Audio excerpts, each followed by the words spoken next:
77व्या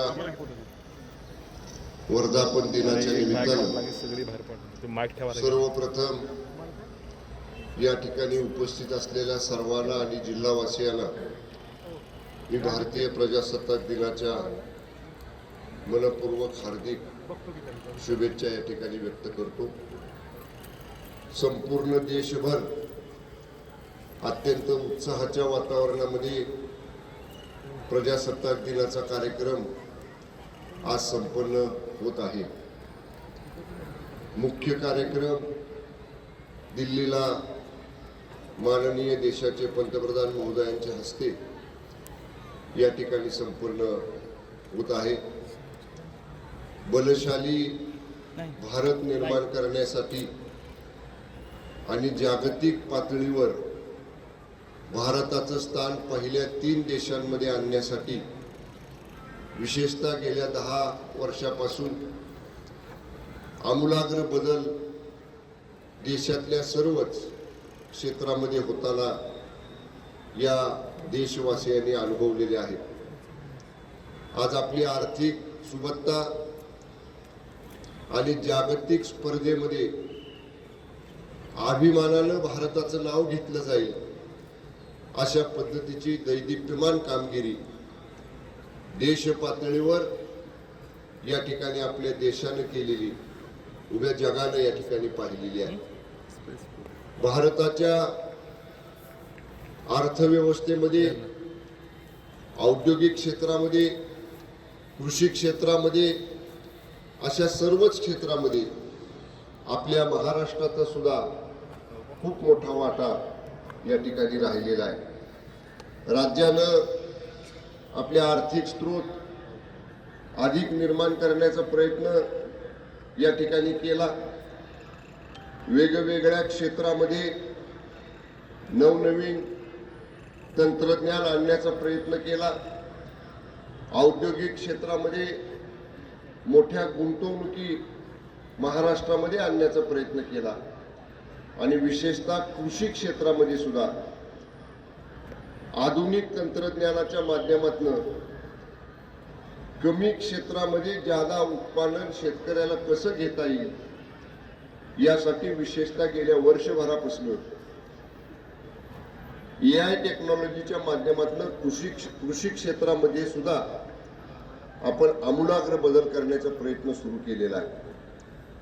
राज्यामध्ये विशेषतः गेल्या 5 वर्षात आलेली परकीय गुंतवणूक किंवा औद्योगिक गुंतवणूक जर पाहिली तर अनेक बेरोजगारांच्या हाताला काम देण्यासाठी, अनेक जे अविकसित भाग होते तिथं औद्योगिक क्षेत्र निर्माण करून त्या क्षेत्राची प्रगती करण्यामध्ये विशेष लक्ष महाराष्ट्र सरकारने या ठिकाणी दिलेलं आहे।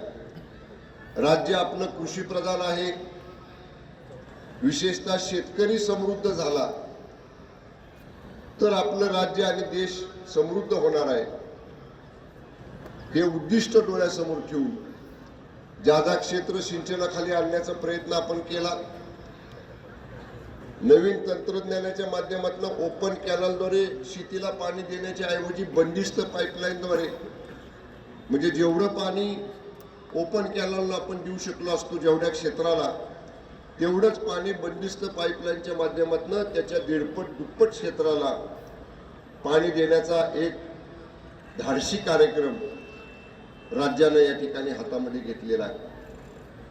सातारा जिल्ह्याचा सुद्धा या सगळ्या राज्याच्या प्रगतीमध्ये खूप मोठा वाटा आहे।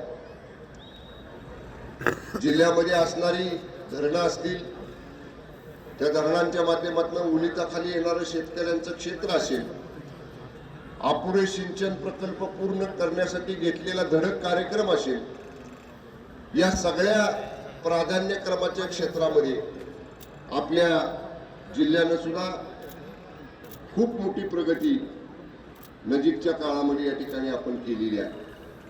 ज्याचा AI टेक्नॉलॉजीचा आपण उपयोग केला, त्या AI टेक्नॉलॉजीचा विशेषतः जिल्ह्यातलं बहुतांश क्षेत्र हे ऊसाखालचं आहे आणि म्हणून त्या ऊसाखालच्या क्षेत्रासाठी AI टेक्नॉलॉजीचा वापर कसा करता येईल त्यासाठी आधुनिक यंत्रणा या जिल्ह्यामध्ये उभा करण्याचा सुद्धा आपण प्रयत्न सुरू केलेला आहे. लवकरच ती यंत्रणा राज्यातल्या जिल्ह्यातल्या शेतकऱ्यांच्यासाठी या ठिकाणी उपलब्ध होणार आहे. सातारा जिल्हा स्वातंत्र्य सैनिकांचा आहे, शूरवीरांचा आहे, देशभक्तांचा आहे आणि राज्याला नेतृत्व देणाऱ्या महान नेत्यांची सुद्धा परंपरा लाभलेला हा जिल्हा आहे. त्याच परंपरेनुसार या जिल्ह्याचा नावलौकिक हा देश पातळीवर उमटवण्याचं काम जिल्ह्यातले सर्व मान्य लोकप्रतिनिधी आणि प्रशासनातले सर्व अधिकारी आणि कर्मचारी यांच्या माध्यमातून आपण या ठिकाणी करतो आहे.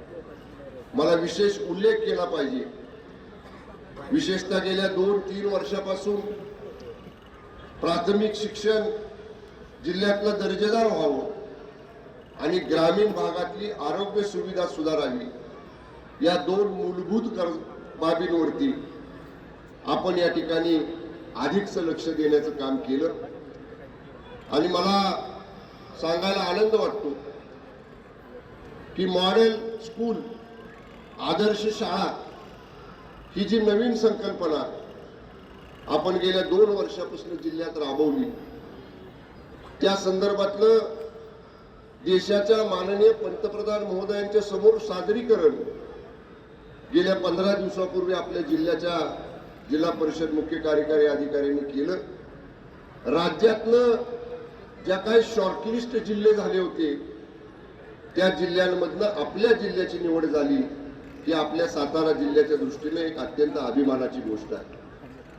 देशाच्या माननीय पंतप्रधान महोदयांनी सुद्धा आपण सादर केलेलं प्राथमिक शाळांच्या मॉडेल स्कूलचं सादरीकरण आणि दर्जेदार प्राथमिक शिक्षण ग्रामीण खेड्यातल्या, वाडीतल्या, वस्तीतल्या, डोंगरातल्या विद्यार्थ्यांना शहराप्रमाणे तिथं दर्जेदार शिक्षण देण्याचा जो काही योजना आपण आखलेली आहे, त्याचं बारकाईनं माननीय पंतप्रधान महोदयांच्या समोर सुद्धा आपण सादरीकरण करू शकलो.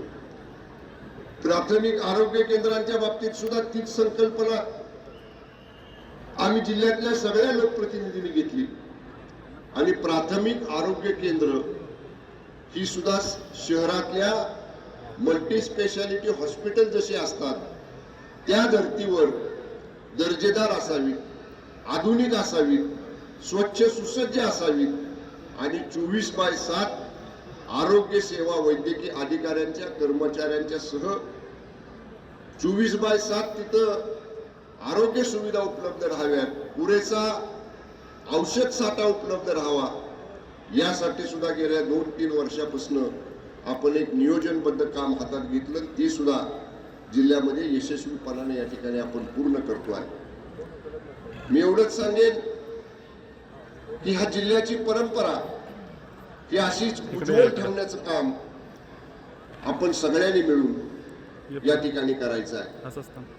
मी जिल्हावासियांना मनापासून शुभेच्छा देताना याच अपेक्षा व्यक्त करेन, हीच विनंती करेन की जे नवनवीन उपक्रम जिल्ह्याची परंपरा उज्ज्वल करण्यासाठी जिल्ह्यातले लोकप्रतिनिधी आणि प्रशासन मिळून आम्ही या ठिकाणी राबवतो आहे, त्याच्यामध्ये जिल्हावासियांचा सुद्धा सक्रिय सहभाग असला पाहिजे.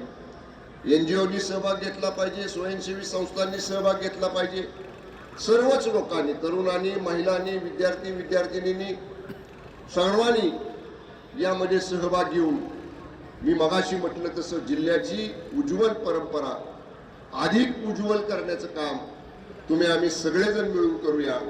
याच भावना या 77व्या प्रजासत्ताक दिनाच्या निमित्ताने या ठिकाणी मी व्यक्त करतो. जिल्हावासियांचं, जिल्ह्यातल्या सर्व माननीय लोकप्रतिनिधींचं, जिल्ह्यातल्या सर्व प्रशासनाचं मी जिल्ह्याचा कारभार पाहत असताना पालकमंत्री म्हणून मला मिळालेल्या सहकार्याबद्दल मनापासून त्या सगळ्यांचे आभार मानतो. पुन्हा एकदा 77व्या भारतीय प्रजासत्ताक दिनाच्या सर्व जिल्हावासियांना मनपूर्वक हार्दिक शुभेच्छा व्यक्त करतो आणि थांबतो. धन्यवाद. जय हिंद, जय महाराष्ट्र.